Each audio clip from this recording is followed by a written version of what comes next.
বাঙালিদের বেড়াতে যাওয়ার জন্য কোনো অজুহাত প্রয়োজন হয় না।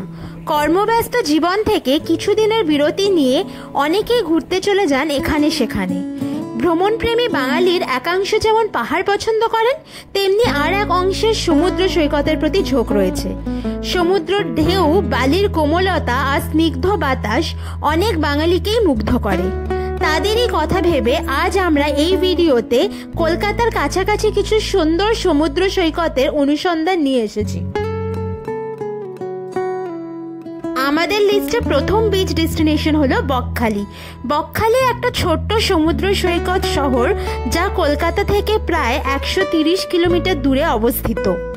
কলকাতার কাছাকাছি যদি অজানা সৈকত খুঁজে থাকেন, তাহলে আপনার জন্য এটি একটি চমৎকার ডেস্টিনেশন হবে। এখানে পৌঁছানোর জন্য আপনাদের শিয়ালদা থেকে নামখানা লোকাল ধরে আসতে হবে নামখানা। সেখান থেকে টোটো বা অটো করে পৌঁছে যেতে পারবেন বকখালি। থাকার জন্য বিভিন্ন রেঞ্জের অনেক হোটেল আছে, তবে আমাদের বেস্ট লেগেছিল ওয়েস্ট বেঙ্গল ট্যুরিজমের বালুতট ট্যুরিজম প্রপার্টি।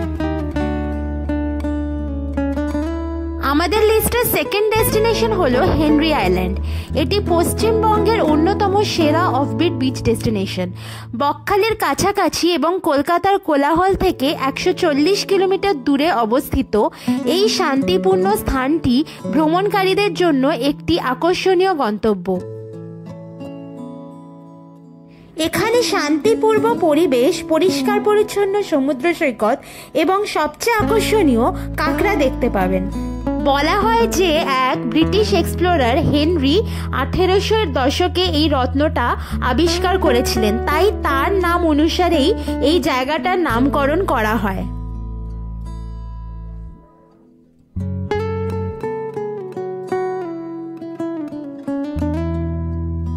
আপনি এখানে 1 বা 2 দিন কাটানোর জন্য আরামদায়ক ট্যুরিস্ট লজ পাবেন, সেই সাথে সুস্বাদু স্থানীয় খাবারের স্বাদও নিতে পারবেন।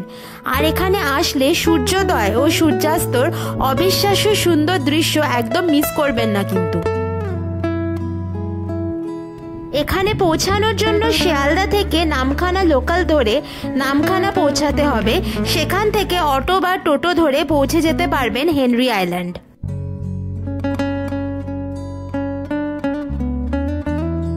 আমাদের থার্ড বিচ ডেস্টিনেশন হলো কার্গিল বিচ।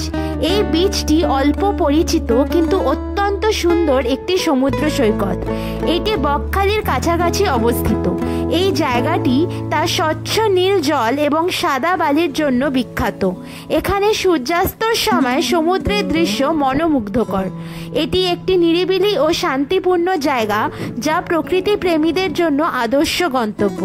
এখানে বকখালি থেকে টোটো ধরে আরামসে পৌঁছে যেতে পারবেন।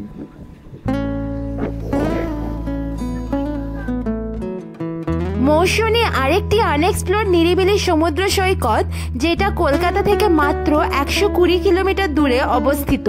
আপনি যদি এমন একটি জায়গার খোঁজে আছেন যেখানে মানুষের আনাগোনা কম, শান্ত ও নিরিবিলি পরিবেশ, তাহলে মৌসুনী দ্বীপ অবশ্যই আপনার গন্তব্য হওয়া উচিত।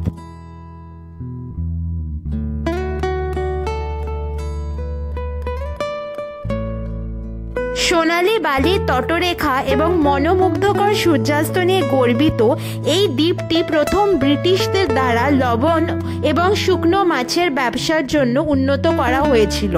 প্রকৃতি প্রেমীদের জন্য এটি একটি স্বর্গরাজ্য বলে বিবেচিত হয়। এই জায়গাটি নদী ও সাগরের একটি সুন্দর মিলনস্থল। এটি বার্ড ওয়াচার্সদের জন্য একটি স্বর্গ, কারণ এখানে শীতকালে অনেক রকমের পাখি দেখতে পাওয়া যায়। এখানে আসার জন্য প্রথমে শিয়ালদা থেকে ট্রেন ধরে নামখানা আসবেন, তারপর টোটো বা অটো ধরে পৌঁছে যাবেন পাতিবুনিয়া বা হুজ্জুতের ঘাট। সেখান থেকে নৌকো করে নদী পার করলেই পৌঁছে যাবেন মৌসুনী দ্বীপ। এখানে থাকার জন্য অনেক অ্যাডভেঞ্চার ক্যাম্প এবং রিসোর্ট আছে।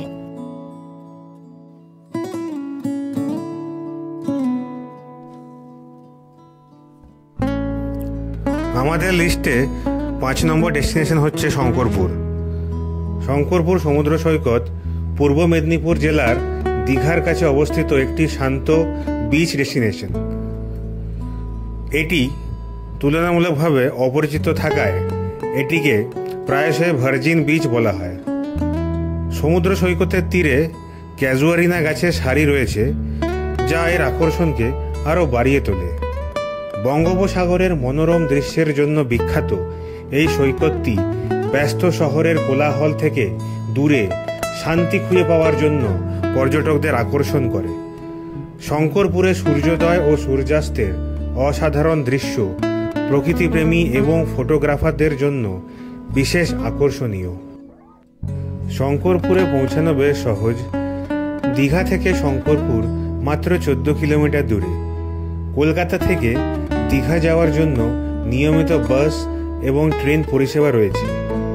দীঘা পৌঁছে ট্যাক্সি বা অটোরিকশায় শঙ্করপুরে পৌঁছানো যায়। কলকাতা থেকে সরাসরি গাড়িতেও শঙ্করপুরে আসা যায়, যা প্রায় 185 কিলোমিটার দূরত্বের পথ। শঙ্করপুরে থাকার জন্য অনেকগুলি সি ফেসিং রিসোর্ট এবং হোটেল রয়েছে। কিছু উল্লেখযোগ্য হোটেল হল হোটেল নেস্ট, হোটেল স্যান্ডি বে রিট্রিট, ডলফিন রিসোর্ট এবং গোল্ডেন ভিউ রিসোর্ট।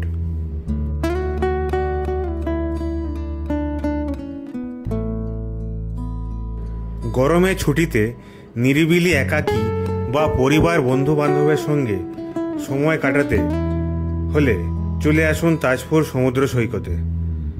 সমুদ্রপ্রেমী মানুষের জন্য তাজপুর আদর্শ জায়গা। তাজপুর সমুদ্র সৈকতে মানুষের ভিড় থাকে না খুব বেশি। যারা ভিড় এড়িয়ে সমুদ্র সৈকত উপভোগ করতে চায় তাদের আসতেই হবে তাজপুর সমুদ্র সৈকতে। দীঘা সমুদ্র সৈকত জুড়ে ঝাউবন ক্রমশ হারিয়ে যাচ্ছে। পর্যটকেরা সমুদ্র সৈকতে ঝাউবনের মধ্যে হারিয়ে যেতে চাইলে তাজপুর সমুদ্র সৈকত হাতছানি দিয়ে ডাকছে। জ্যোৎস্নার আলোয় তাজপুর সমুদ্র হয়ে ওঠে রূপবতী। হোটেলের ব্যালকনিতে বসে সেই রূপ দেখার অমোঘ আকর্ষণ পর্যটক ফেরাতে পারে না। বাস বা ট্রেন দুটোতেই পৌঁছানো যায় তাজপুর সমুদ্র সৈকতে। মেচেদা থেকে দীঘাগামী বাসে করে বালিশাই নেমে সেখান থেকে টোটো, ভ্যান এবং গাড়ি পাওয়া যায় তাজপুর সমুদ্র সৈকত যাওয়ার জন্য। কোথাও বেড়াতে গেলে যেটা প্রথমেই মাথায় আসে কোথায় থাকবো। তাজপুর সমুদ্র সৈকত ঘিরে অনেকগুলি হোটেল ও রিসোর্ট গড়ে উঠেছে। এখানে রুম ভাড়া 1000 থেকে 4000 টাকার মধ্যে পেয়ে যাবেন। কিছু হোটেলের নাম হলো Tajpur beach resort, blue waves hotel, Kirti resorts ইত্যাদি। আমাদের 7 নম্বর গন্তব্য হলো মন্দারমণি। এই জায়গাটি পশ্চিমবঙ্গের অন্যতম সুন্দর এবং জনপ্রিয় সমুদ্র সৈকত। এখানে আমরা দেখতে পাবো সোনালী বালি, নীল জলরাশি এবং অসাধারণ প্রাকৃতিক সৌন্দর্য। মন্দারমণির বিশেষত্ব হল এর দীর্ঘ এবং প্রশস্ত সমুদ্র সৈকত, যেখানে আপনি নিরিবিলিতে সময় কাটাতে পারবেন। এখানে নানান ধরনের ওয়াটার স্পোর্টস করা যায়, যেমন জেট স্কি, প্যারাসেলিং ইত্যাদি। মন্দারমণি পৌঁছানোর জন্য হাওড়া থেকে দীঘাগামী ট্রেন ধরে আসতে হবে কাথি। সেখান থেকে অটো বা টোটো করে আপনারা মন্দারমণি যেতে পারেন। এছাড়া যদি বাসে করে আসেন তাহলে কলকাতা থেকে দীঘার বাস ধরে নামতে হবে চাউলখোলা। সেখান থেকে আপনারা রিজার্ভে অথবা শেয়ারে অটো বা টোটো পেয়ে যাবেন।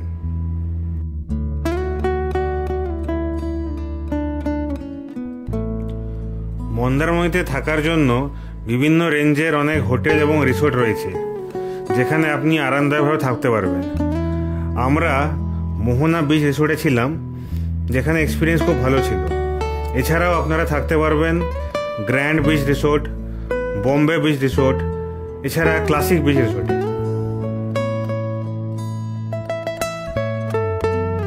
বাঙালির বেড়াতে যাওয়ার কথা উঠলেই প্রথমেই মনে পড়ে পুরী এবং দার্জিলিংয়ের কথা। সেই সঙ্গেই আসে দীঘার কথাও, কারণ মধ্যবিত্ত বাঙালির বাজেট ফ্রেন্ডলি ঘোরার জায়গাই হলো দীঘা। এত কম খরচে এত বেশি আনন্দ আর কোথাও পাওয়া যায় না। একদিকে সমুদ্র, বালিয়াড়ি, দীর্ঘ সমুদ্র সৈকত, সেই সঙ্গে মিশে আছে ঝাউবন। এখানে ঢেউয়ের সঙ্গে পা ভিজিয়ে হেঁটে যাওয়া যায় অনেকটা পথ। জল আর আকাশ একসঙ্গে মিশে তৈরি হয়েছে অপরূপ প্রাকৃতিক সৌন্দর্য। সূর্যোদয় থেকে শুরু করে অনেক রাত পর্যন্ত এই সমুদ্র সৈকতে বসে কাটিয়ে দেওয়া যায় ক্লান্তিহীন দীর্ঘ সময়। দীঘা যাওয়ার জন্য কলকাতা থেকে অনেক এক্সপ্রেস এবং লোকাল ট্রেন পাওয়া যায়। এছাড়া যদি আপনারা বাসে যেতে চান তাহলে ধর্মতলা বাস স্ট্যান্ড থেকে বাসও পেয়ে যাবেন। দীঘায় থাকার জন্য অনেক বাজেট ফ্রেন্ডলি এবং বিলাসবহুল হোটেল এবং রিসোর্ট পাওয়া যায়। কিছু হোটেলের নাম হলো hotel park point, beach view hotel, sea bird hotel, Kamala residency, yes regency, Ranikuthi hotel.